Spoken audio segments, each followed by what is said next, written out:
Avenida Ramón y Cajal, una de las vías más concurridas de Sevilla en la actualidad. Me llama la atención un edificio con una gran fachada de ladrillo visto, con arcos de medio punto y pilastras, de un estilo claramente regionalista. Una de las puertas está abierta. Un estrecho pasillo lleva a un salón de dimensiones reducidas. Leo en un azulejo de la fachada principal: Patronato Municipal de Casas Baratas, año de 1922. ¿Casas baratas? Yo espero encontrar una casa de familia adinerada. ¿Por qué esta fachada tan monumental? ¿Es que otros colectivos de casas baratas también las tenían? ¿Por qué esta dialéctica entre interior y exterior? ¿Cuál es realmente la historia del edificio? Recién estrenado el siglo XX, España sigue sin dar respuesta a las necesidades de vivienda de sus ciudades, que estaban sufriendo entonces los resultados de los cambios sociales. Estos problemas, que eran una de las grandes preocupaciones del momento, se materializaron en las sucesivas legislaciones en materia de habitación obrera, 1911-1921, siguiendo la línea de actuación de otros países europeos. En nuestra ciudad, la necesidad de crear y reorganizar la vivienda humilde era aún más acuciante, pues la ciudad se preparaba para la Exposición Hispanoamericana de 1929, en la que la ciudad se pretendía presentar como una Sevilla futura. Los antecedentes de la Ley de Casas Baratas y la intervención del Estado en materia de vivienda se encuentran en la Real Orden del 9 de septiembre de 1853, que preveía que se construyeran en Madrid y Barcelona casas para pobres y se tasasen los alquileres. Estamos en la tardía y peculiar Revolución Industrial Española, y estas son las ciudades que más acusan la llegada de inmigrantes y los consecuentes problemas para alojarlos. El impulso a la creación de casas baratas lo da la Comisión de Reformas Sociales, fundada en 1883 por el gobierno liberal de José Posada Herrera. El objetivo de la misma era detectar las principales necesidades de la clase obrera y elaborar dictámenes sobre lo que debía reformarse. Los médicos higienistas y los arquitectos fueron los principales denunciantes de la situación, haciendo eco de lo que ocurría al otro lado de los Pirineos.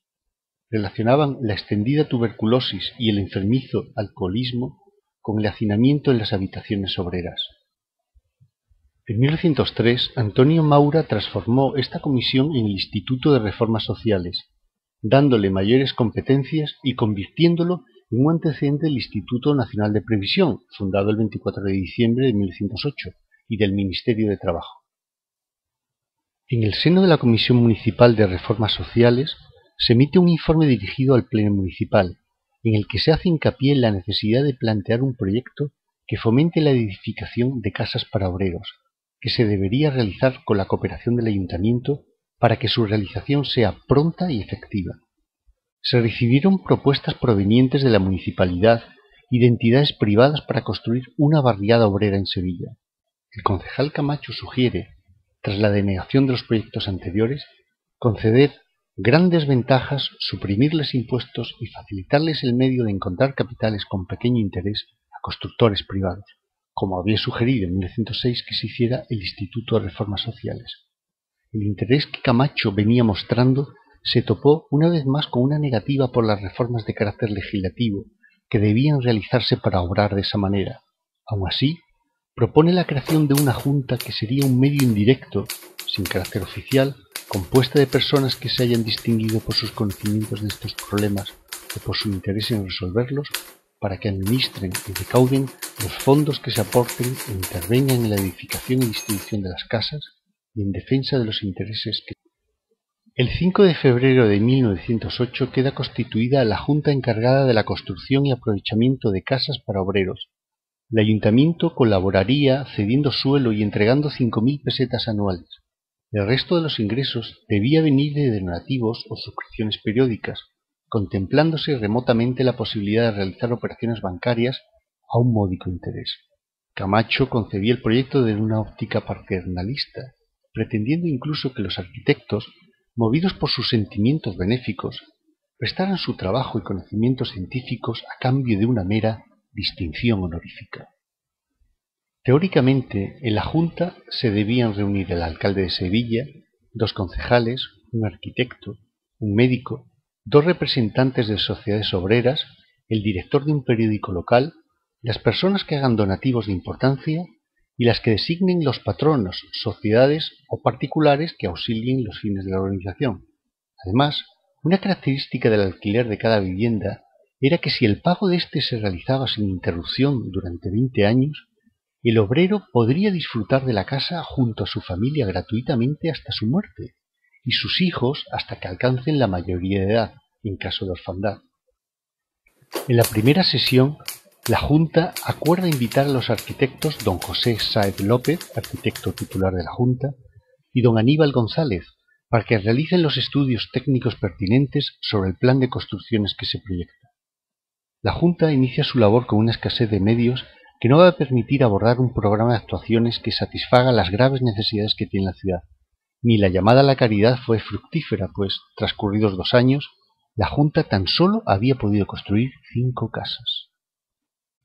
Desde finales del siglo XIX se venía tratando el problema de la vivienda obrera en congresos y reuniones a nivel estatal, como la Exposición Hispano-Francesa de Zaragoza en 1908, el Congreso Nacional de Arquitectos de 1909, el Certamen del Trabajo de Bilbao del mismo año o el Congreso Nacional de Reforma Social de 1909 a 1910.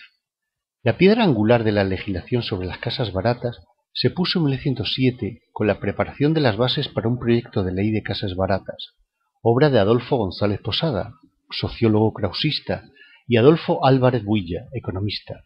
Fue auspiciada, como no, por el Instituto de Reformas Sociales durante el gobierno de Canalejas.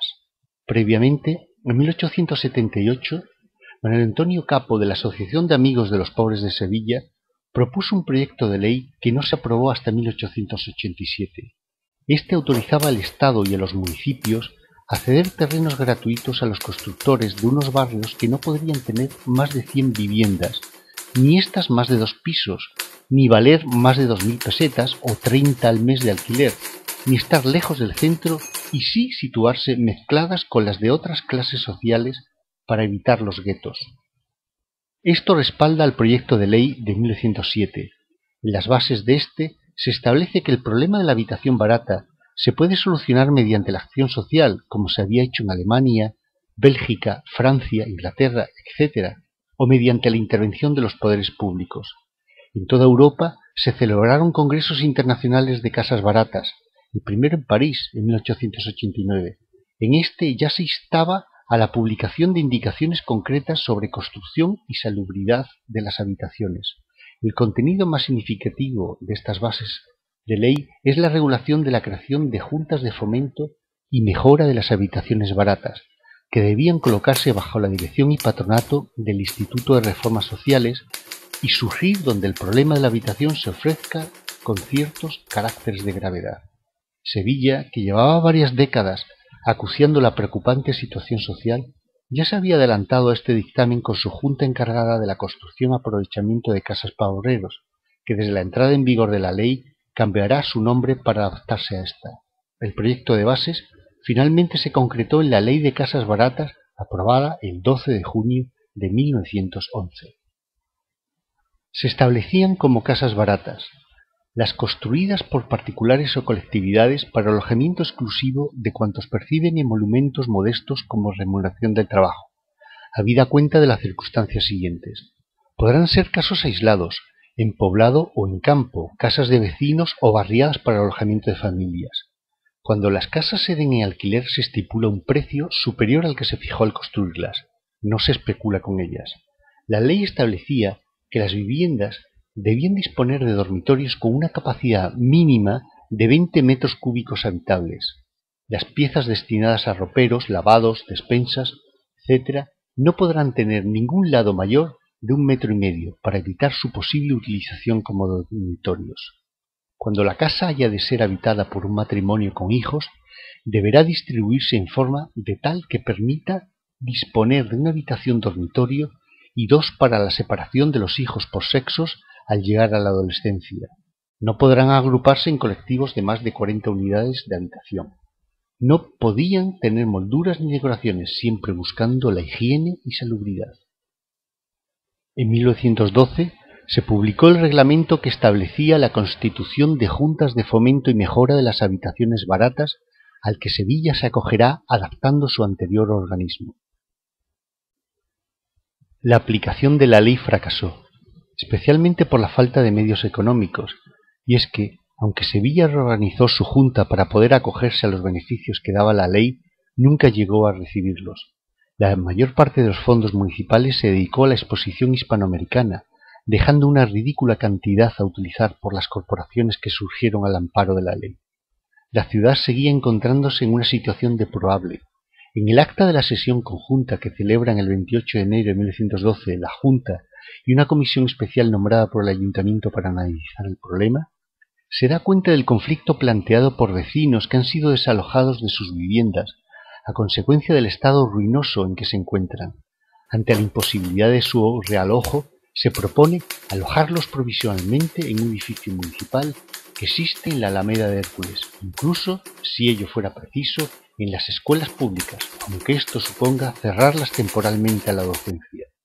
Esta situación justifica la elección de Sevilla como campo de ensayo de una iniciativa del rey que consistía en la creación del Real Patronato de Casas Baratas a finales de 1913.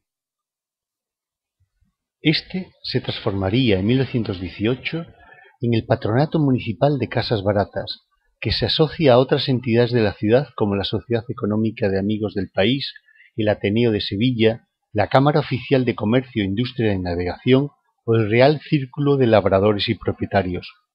Se reúnen por primera vez el 6 de julio de 1920, cuando se establece que el patronato ha de tener la virtud de servir de ejemplo para despertar el espíritu caritativo y generoso de las clases adineradas, que cooperando en esta obra patriótica aporten a sus nobles fines no solo su esfuerzo personal, sino valiosos donativos que abran mayores horizontes a la modesta aportación del ayuntamiento. Siguiendo la ley, el patronato entregaría las viviendas a aquellas personas que tuvieran como máximo unos ingresos de 5.000 pesetas anuales, teniendo preferencia aquellos empleados que se distingan por su honradez, y en nuestro caso, además, los empleados municipales. Finalmente, comienzan a construirse las viviendas, sobre planos de Aníbal González y bajo la dirección de obra de Juan Talavera y Heredia. Al administrador José Cañabate se le presentó un presupuesto inicial de 13.900 pesetas por cada uno de los 24 apartamentos. Esta cantidad es el resultado de muchas modificaciones, y tira y flojas, en el seno de la Junta, pues Aníbal sedujo con el proyecto para que no le negaran el presupuesto, siempre en pro de la calidad. Ahora entendemos el contraste con la fachada, que era el gran pilar del proyecto, y el interior, que fue el que sufrió los ajustes legislativos y presupuestarios. La acción del patronato no había sido muy activa, ya que se convirtió en un mero gestor de las rentas, hasta que en 1968 sus competencias cambian, pues le encargan la construcción de 3.000 viviendas, cambiando también su denominación, Patronato Municipal de Vivienda. Actualmente, Envisesa es la empresa municipal de suelo y el colectivo de viviendas en la avenida Ramón y Cajal sigue cumpliendo su función de hábitat obrero. Aníbal González, en 1908, como fruto de su relación con la Junta, realizó un estudio sobre las condiciones que requería la vivienda obrera. Como ya había demostrado en anteriores proyectos, don Aníbal era un fiel defensor de la calidad, aunque ello supusiera un incremento en el presupuesto. No renunció al ladrillo de máquina labrado en limpio ni a la cerámica vitrificada.